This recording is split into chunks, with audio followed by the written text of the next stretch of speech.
Think American tech wasn't up to snuff in World War II? You might be surprised why the Germans initially agreed.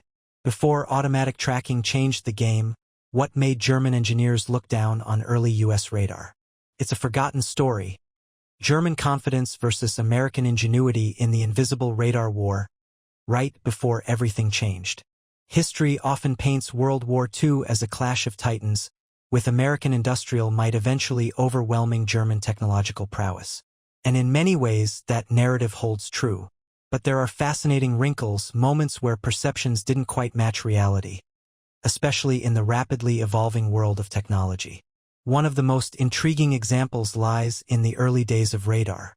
Before the revolutionary SCR-584 system hit the battlefields, many German experts, engineers with sophisticated systems of their own, looked at early American radar efforts and, frankly, scoffed. They considered them primitive. Now, why would they think that? Weren't the Allies pioneers in radar, with Britain's chain-home system playing a vital role in the Battle of Britain? Wasn't American industry already gearing up? It seems counterintuitive, doesn't it? But understanding their perspective reveals a crucial chapter in the technological arms race, a story of different priorities, different design philosophies, and ultimately, a misjudgment that would have significant consequences. To really grasp why the Germans felt this way, we first need to appreciate where they were coming from. German radar development, while perhaps starting slightly later than Britain's, had advanced rapidly and impressively by the early years of the war. They weren't working with primitive tools themselves. Far from it. Think about the Freya system. This was their early warning radar operating in the VHF band, around 125 MHz. It could detect incoming bomber formations from a considerable distance, over 100 miles under good conditions. This gave the Luftwaffe crucial time to scramble fighters. For its time, Freya was a solid piece of engineering, providing essential long-range eyes for German air defenses. But Freya had its limitations. Being an early warning system, it could tell you that something was coming and roughly from which direction, but it wasn't precise enough to guide anti-aircraft guns or night fighters directly onto a specific target. That's where the Würzburg radar came in. Operating at a much higher frequency, around 560 MHz in the UHF band, the Würzburg was a precision instrument. Its narrower beam allowed it to pinpoint the location of a single aircraft with remarkable accuracy for the era range, bearing, and even altitude. The later versions, the Würzburg-Ries or Giant Würzburg, with their larger dish antennas, were even more accurate and became the backbone of Germany's flak defenses and night fighter control system, known as the Kammhuber line. These systems were complex, well-engineered, and integrated into a sophisticated air defense network. German engineers were justifiably proud of them. They represented a significant investment and a high level of technical achievement, particularly in the UHF frequencies they mastered early on. They had solved difficult problems in generating power and designing antennas for these frequencies. So, when they started encountering or analyzing early American radar sets, what did they see? Well, much of the initial U.S. Army and Navy radar work, like the early SCR-268 and SCR-270, operated at lower frequencies, often in the VHF band, closer to where the British chain-home and their own Freya systems operated. From the German perspective, steeped in their success with the higher frequency Würzburg, these lower frequencies seemed inherently less capable of achieving the pinpoint accuracy they valued for fire control. Lower frequencies generally mean wider beams, making it harder to distinguish individual targets or determine precise altitude. Imagine trying to point out a single bird in a flock with a wide floodlight versus a narrow spotlight. That's a rough analogy for the difference beam width makes. To the Würzburg engineers, a radar that couldn't provide gun-laying accuracy might have seemed, well, a bit crude, more like an early warning system than a true weapon-directing tool. This focus on precision fire control was central to German thinking. Their air defense strategy relied heavily on accurately directed flak and precisely guided night fighters. Therefore, a radar system that didn't excel in this specific role might naturally be underestimated. But there was more to it than just frequency and beam width. Early American sets, especially the mobile ones designed for field deployment, often appeared less refined mechanically compared to the more fixed or semi-fixed German installations. The SCR-268, for instance, while a vital early system, was known for being somewhat cumbersome. Getting it set up and operating effectively required significant crew training and effort. German engineering often emphasized robustness and precision mechanics, sometimes at the expense of mass production or ease of use. Seeing American equipment that prioritized rapid deployment and manufacturability might have reinforced a perception of it being less sophisticated, perhaps even flimsy or primitive in its construction, even if it served its intended purpose well. Think about the difference between a finely crafted European sports car of the era and a rugged, mass-produced American Jeep. Both were effective tools for their jobs, but they reflected very different design philosophies and priorities. Someone used to the intricate mechanics of the sports car might initially look down on the simpler, perhaps rougher, construction of the Jeep, even while overlooking its incredible utility and reliability in the field. This difference in design philosophy was a recurring theme.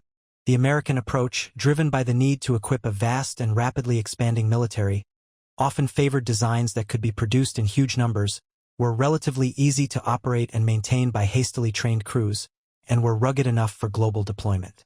This sometimes meant sacrificing the ultimate degree of precision or the most cutting-edge features if they complicated production or field use. The Germans, facing different constraints and with a different strategic outlook, often pushed the boundaries of technology for maximum performance in specific roles, even if it resulted in more complex and harder-to-produce systems. There was also the issue of integration. The German Würzburg radar was tightly integrated into their flak batteries and night fighter control centers. The data flowed relatively smoothly into the command structure. Early Allied systems, including American ones, were still developing these integrated systems. A radar set operating somewhat in isolation, providing data that then had to be manually relayed and interpreted, would seem less advanced than a system designed from the ground up as part of a larger weapon network. So, you had German engineers proud of their accurate, high-frequency Würzburg systems integrated into a complex defense network, looking at early American radars that often used lower frequencies, seemed mechanically less refined, and weren't always as tightly integrated. It's perhaps understandable, from their specific vantage point, why the word primitive might have come to mind. They were judging based on their own priorities and achievements, particularly in the realm of precision fire control radar operating in the UHF band. They likely underestimated the sheer industrial capacity behind the American efforts and the speed at which American technology, boosted by collaboration with the British, was advancing. It's easy in hindsight to see the flaw in their assessment, but at the time, often in limited numbers, the U.S. aimed for mass production of effective, reliable equipment. Thousands of SCR-584 units were built, ensuring they were available where needed, from the beaches of Normandy to the islands of the Pacific.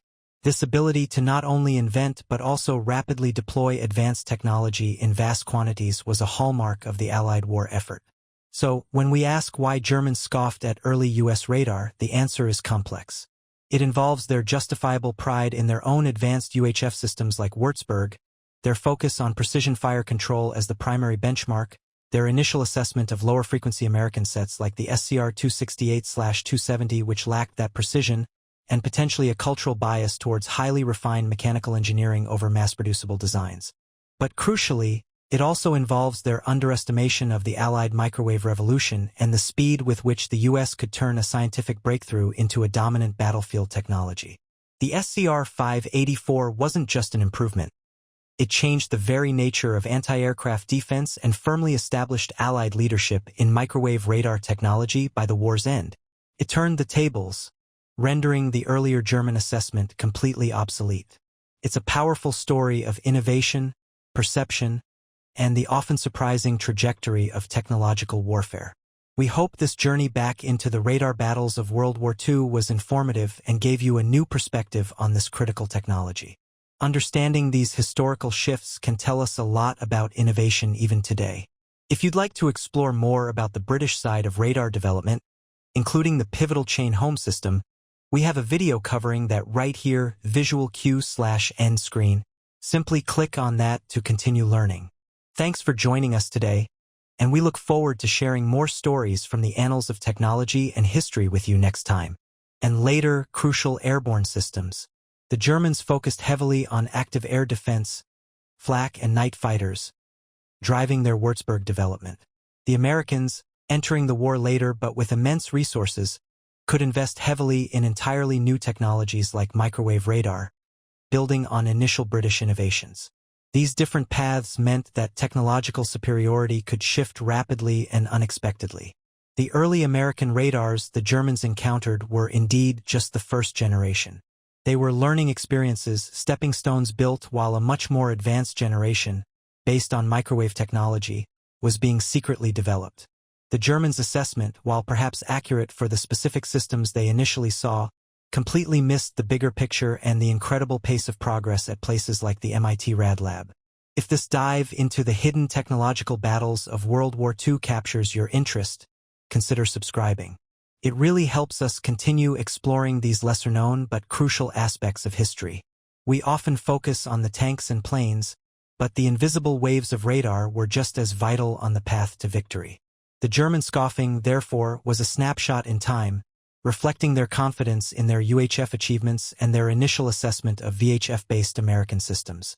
They judged by the standards of precision fire control, mechanical refinement, and system integration where they felt they excelled. They underestimated the American focus on mass production, ease of use, and, most critically, the impending revolution of microwave technology pioneered by the British and rapidly industrialized by the Americans. This perception gap highlights a crucial lesson. Never underestimate your adversary, especially in a rapidly evolving technological landscape.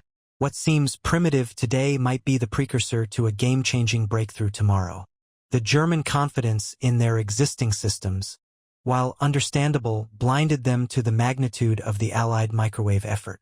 They were looking at the present, maybe even the recent past, while the future was being built in secret labs across the ocean. And that future arrived with a bang, in the form of systems like the SCR-584. Before we get to the SCR-584 itself and how it shattered those German perceptions, let's just reinforce the context. By 1942 and into 1943, Allied bombing raids over Germany were intensifying. Defending against these raids, especially at night and in bad weather, was paramount for the Germans.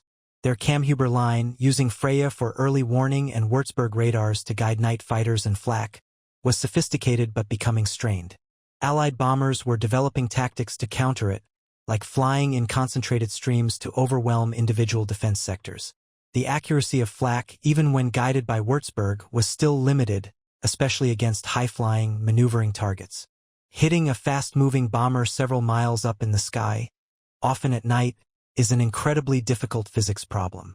You need to know exactly where the target is now, predict where it will be when the shell arrives seconds later, account for wind, shell ballistics, and fuse timing. The Würzburg provided good target location data, but the rest of the calculation and gun laying was still a complex, partly manual process prone to error. Allied air forces faced their own challenges. Early bombing efforts were often inaccurate, especially at night or through cloud cover. Finding targets and hitting them precisely was a major hurdle. Early airborne radars existed but were bulky, required skilled operators, and didn't always provide the resolution needed for precision tasks. Both sides desperately needed better radar, the Germans for defense, the Allies for offense and defense. The American SCR-268, developed before the U.S. even entered the war, was an early attempt at a gun-laying radar. It operated around 205 MHz, a relatively low frequency, and used an array of antennas with a lobe-switching technique to determine target position.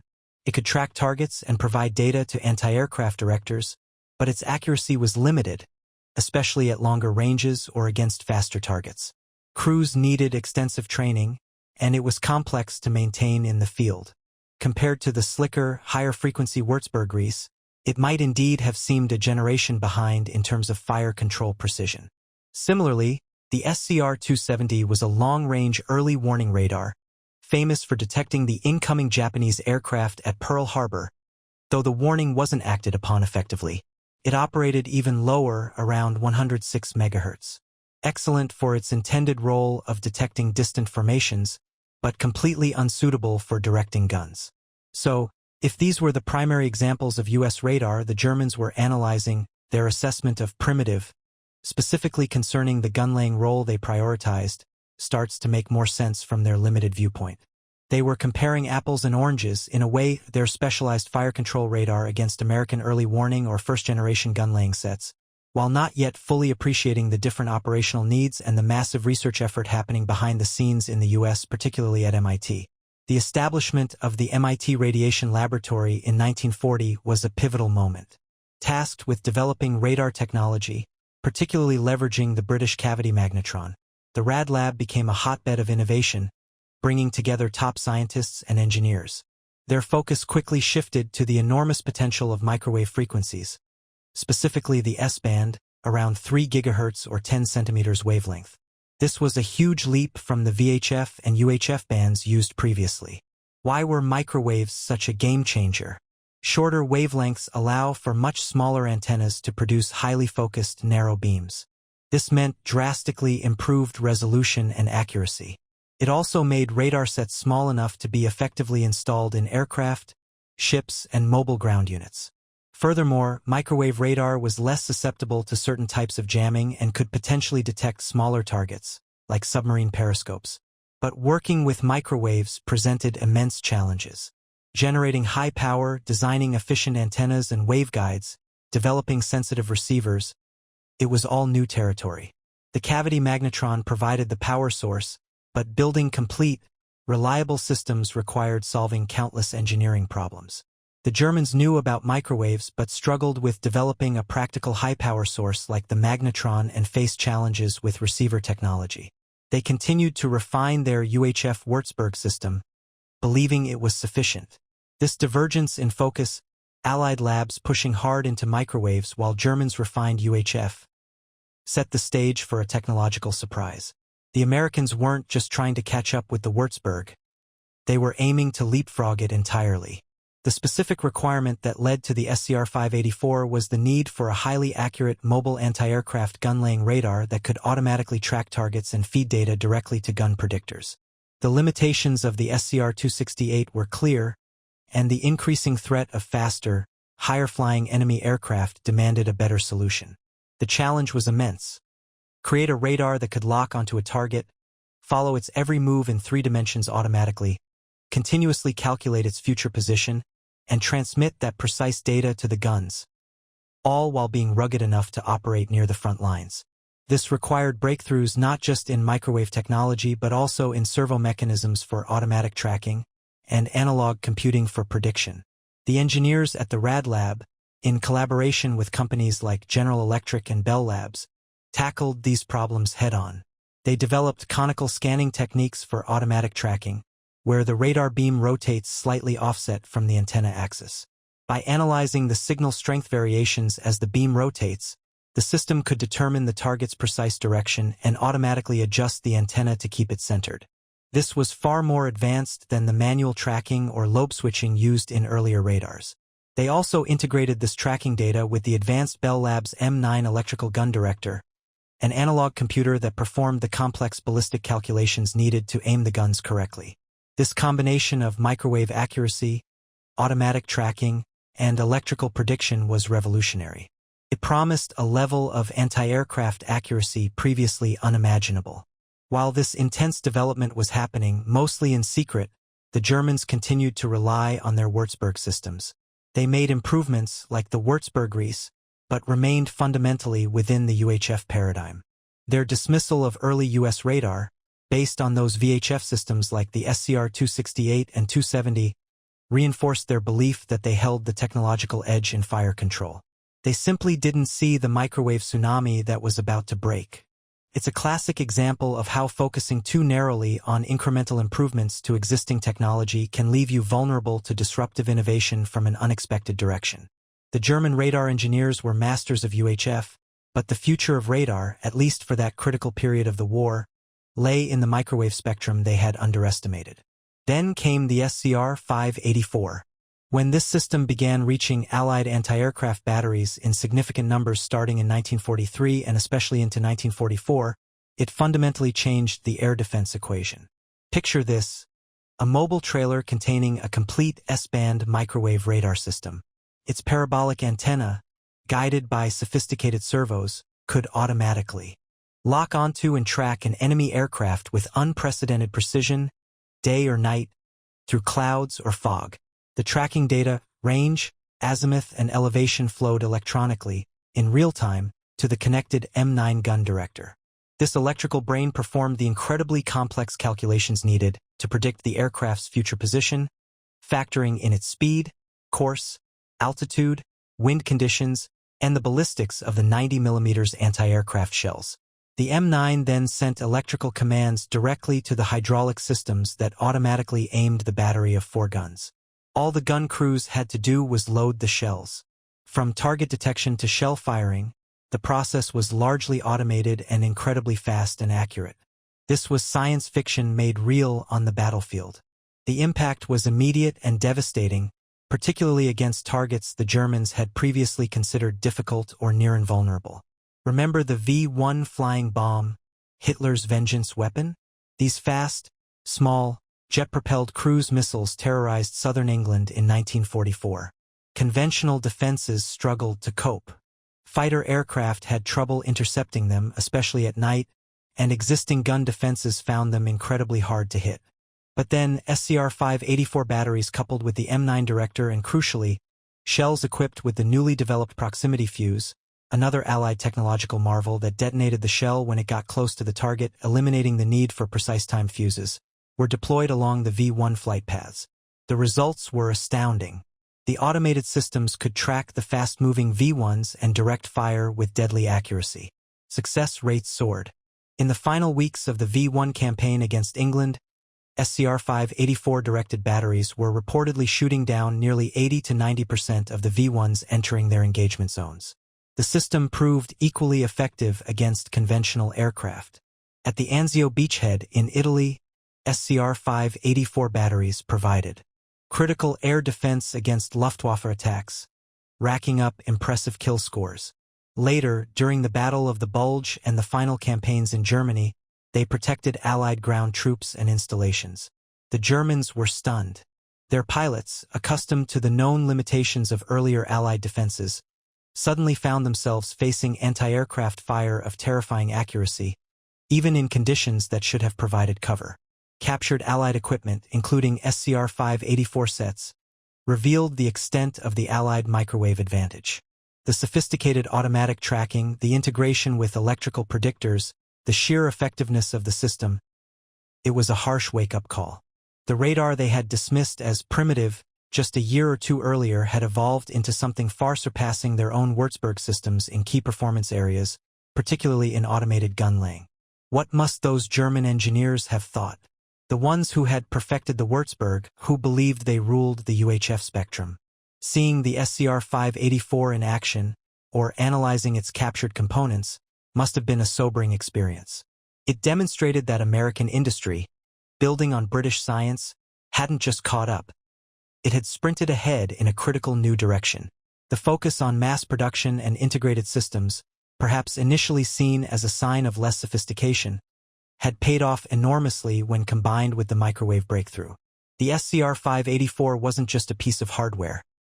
It was a system integrating radar, computation, and gun control in a way that represented a fundamental leap forward. It wasn't merely an incremental improvement. It was a paradigm shift. And it invalidated the Germans' earlier assumptions based on lower-frequency radars. Does reflecting on this rapid technological shift make you think about similar leaps during your own lifetime? From propeller planes to jets, or room-sized computers to the device you're watching this on? Let us know in the comments. It's fascinating how quickly the impossible becomes reality. This story isn't about saying German radar was bad. The Würzburg was a formidable system that served them well for much of the war.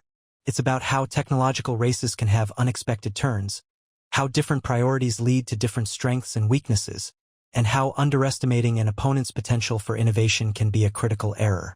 The German perception of early U.S. radar as primitive was understandable given their own successes and the specific systems they first encountered.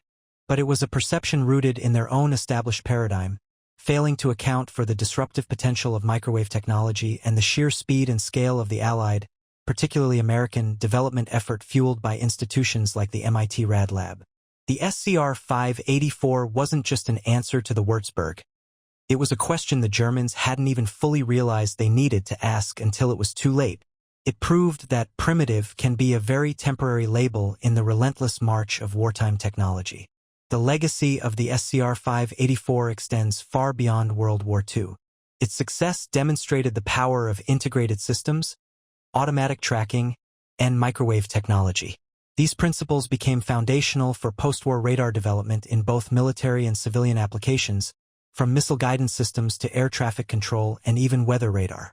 The collaboration between scientists, engineers, and industry that produced it also served as a model for future large-scale technological projects. It underscored the importance of fundamental research, like that which led to the cavity magnetron, and the need for institutions capable of rapidly translating scientific breakthroughs into battlefield-ready hardware.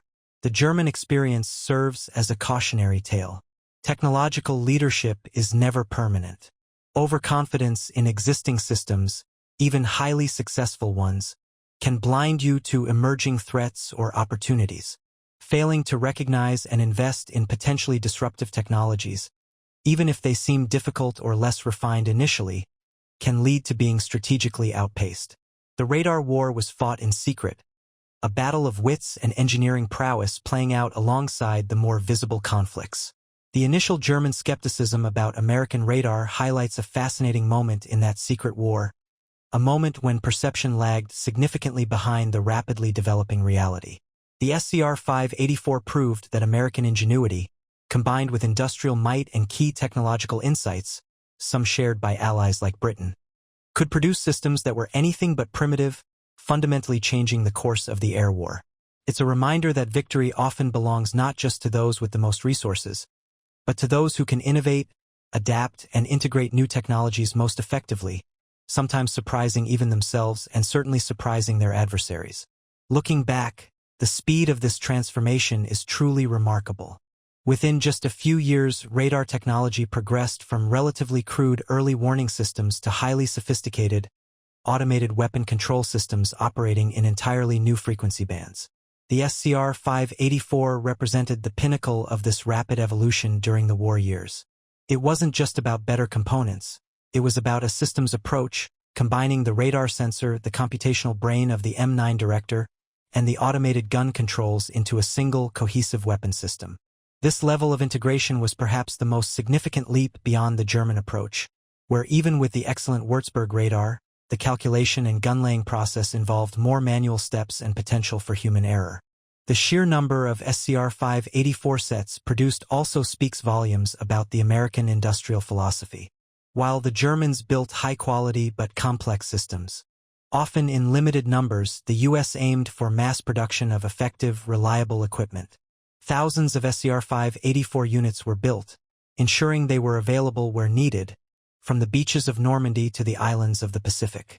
This ability to not only invent but also rapidly deploy advanced technology in vast quantities was a hallmark of the Allied war effort. So, when we ask why Germans scoffed at early U.S. radar, the answer is complex. It involves their justifiable pride in their own advanced UHF systems like Würzburg, their focus on precision fire control as the primary benchmark, their initial assessment of lower-frequency American sets like the SCR-268/270 which lacked that precision, and potentially a cultural bias towards highly refined mechanical engineering over mass-producible designs. But crucially, it also involves their underestimation of the Allied microwave revolution and the speed with which the U.S. could turn a scientific breakthrough into a dominant battlefield technology. The SCR-584 wasn't just an improvement. It changed the very nature of anti-aircraft defense and firmly established Allied leadership in microwave radar technology by the war's end. It turned the tables, rendering the earlier German assessment completely obsolete. It's a powerful story of innovation, perception, and the often surprising trajectory of technological warfare. We hope this journey back into the radar battles of World War II was informative and gave you a new perspective on this critical technology. Understanding these historical shifts can tell us a lot about innovation even today. If you'd like to explore more about the British side of radar development, including the pivotal chain home system, we have a video covering that right here, visual cue/end screen. Simply click on that to continue learning. Thanks for joining us today, and we look forward to sharing more stories from the annals of technology and history with you next time.